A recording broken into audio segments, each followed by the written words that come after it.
വെള്ളക്കെട്ടിൽ വിളഞ്ഞ് മൂന്നാർ ഇക്കാനഗർ നിവാസികൾ ഇക്കാനഗറിലേക്ക് എത്തുന്ന റോഡിന്റെ അശാസ്ത്രീയ നിർമ്മാണമാണ് വെള്ളക്കെട്ടിന് ഇടവരുത്തുന്നത്. എഞ്ചിനീയറിംഗ് കോളേജ്, ആർട്സ് കോളേജ് വിദ്യാർത്ഥികളും അങ്കണവാടിയിലെ കുരുന്നുകളും ദിവസേന യാത്ര ചെയ്യുന്ന റോഡിലാണ് മഴ പെയ്തതോടെ വെള്ളക്കെട്ട് രൂക്ഷമായിരിക്കുന്നത്. മഴക്കാലമായതോടെ മൂന്നാർ ഇക്കാനഗറിലേക്കുള്ള യാത്ര വെള്ളത്തിലൂടെയായി. റോഡിന്റെ അശാസ്ത്രീയ നിർമ്മാണം മൂലം ചെറിയ തോതിലുള്ള മഴ പെയ്താൽ പോലും വെള്ളക്കെട്ട് രൂക്ഷമാണ്. ദിവസേന എഞ്ചിനീയറിംഗ്, ആർട്സ് കോളേജ് വിദ്യാർത്ഥികളും അധ്യാപകരും അംഗൻവാടി കുരുന്നുകളും യാത്ര ചെയ്യുന്ന റോഡാണിത്. റോഡിന് ഓടയില്ലാത്തതാണ് വെള്ളക്കെട്ടിന് ഇടവരുത്തുന്നത്. மழை தண்ணிக்கு உள்ள கூட நடந்து வந்துட்டு இருக்கோம். அதனால பல நோய் தொற்றுகள் வந்துகிட்டு இருக்கு. அதனால போன மெம்பர் ஏற்கனவே சொன்னாங்க மெட்லு இறக்கி வச்சிருக்கேன் அப்படின்னு.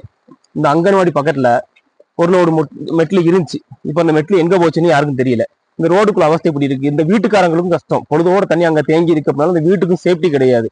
ஆனா ஒவ்வொரு நாளும் நடந்து போயிட்டு வரும்போது சேத்துக்குள்ள இருந்து இந்த மாதிரி பல நோய் தொற்றுகள் வந்துட்டே இருக்கு. நாங்க எவ்வளவோ சொல்லியாச்சு, நியூஸ்லயே இதுக்கு மேல கொடுத்தாச்சு. பட் ஜில்லால இருந்தோ பிளாக்ல இருந்தோ பஞ்சாயத்துல இருந்தோ இதுவரைக்கும் எதுவுமே எந்த நடவடிக்கையும் எடுக்காம இருக்கு. ஆனா இப்படியே போச்சு அப்படின்னா இது கண்டிப்பான முறையில் மக்கள் போராட்டமா, பெரிய போராட்டமா கண்டிப்பா அது திரளும்.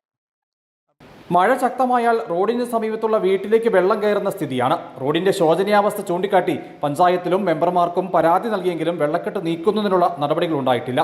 എത്രയും വേഗം റോഡിന് സമീപം ഓട നിർമ്മിച്ച് മഴവെള്ളം സുഗമമായി ഒഴുകിപ്പോകാനുള്ള നടപടി സ്വീകരിക്കണമെന്നാണ് പ്രദേശവാസികളുടെ ആവശ്യം.